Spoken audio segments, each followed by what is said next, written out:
उदालगुरि जिल्ला बनगुरुम गामिनि उन्दै सानै गथ'फोरखौ इउपिपिएल दोलोआ खौरां लाहैदों।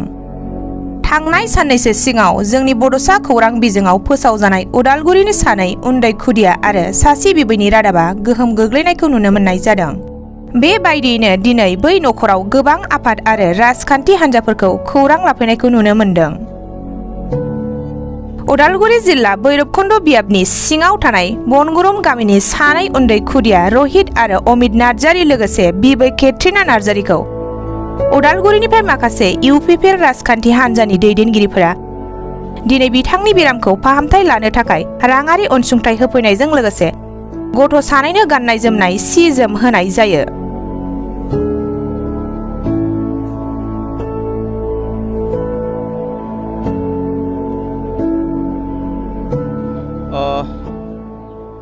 जोंनि प्राइमारिनि जानाय जों दासिमबो जेसेबां हायो खैफोदाव थानाय बा दुखिया बा बेराम जानाय बेफोरखौ जोङो सहाय खालामनो नाजागासिनो दोङो आरो जों दासिमबो खालामगासिनो दोङो। दाख्लैनि बेलायाव जितु निउसाव ओंखारदों बे बुस्थुआ हयथ' जों डिटेल्स जों खबरबो होनाय जायासै फार्स्ट टाइम।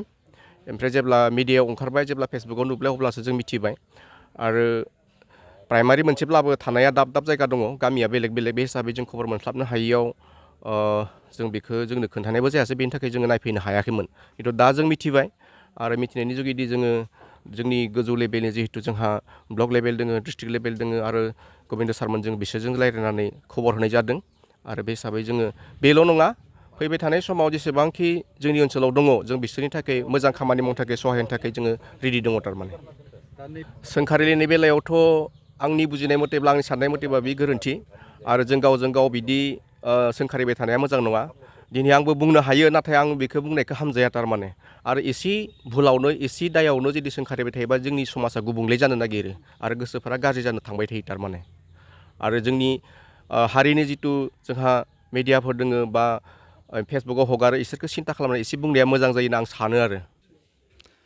बे न'खराव जों फैनानै सिगाङावनो बे सान्तिपुर प्राइमारिनि आफादगिरि बिथां प्रलिप आरो लोगोसे सान्तिपुर प्राइमारि इउपिपिएल प्राइमारिनि मावथि हान्जा बिथांमोनखौ जोंफोर हामबाय होननानै बुंदों।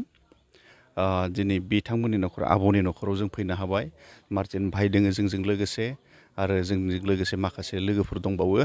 जोंफोर नायफैदों जे दाख्लै जिथु ससियेल मिडियानि गेजेरजों बे न'खराव अजद जिथु खैफोद जादों, बे खैफोदखौ जोंफोर नुदोंमोन, मिथिदोंमोन। दिनै जोंफोर बेयाव फैबाय, जोंहा मानगोनां सार बिथां गबिन्द सारा फैनो हास'वाखिसै, बेनिखाय जों बिथांनि सोलाय जोंफोर बहाय नायफैदों आरो जों नुबाय जे थारैनो बे न'खरा गोनांथि दङ, जोबोद जारला, जोबोद दुखु खस्थ'आव दङ, बेखौ जों मिन्थिदों।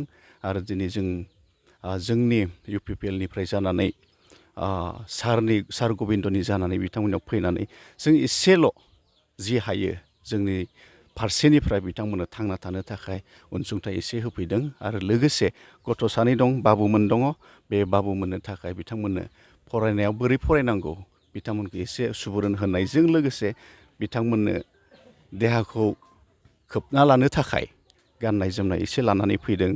आरो जों जोबोद गोजोननाय मोन्दों नोंथांमोनखौ लोगोसे लोगो मोननानै। हामबायसै। फैबाय थानाय समाव सारनिफ्राय माबा मोनसे मेसेज दं नामा नैबे न'खरनि थाखाय? बे फैबाय थानाय समाव जों बेखौनो सानदों जे आब' जायहा नोरजिया जाना दङ, बे आब'नि थाखाय जेसेबां हायो जोंनि फारसेनिफ्राय जेसेबां हायो बिथांनि देहानि थाखाय जोंफोर स्टेप लानो सानदों।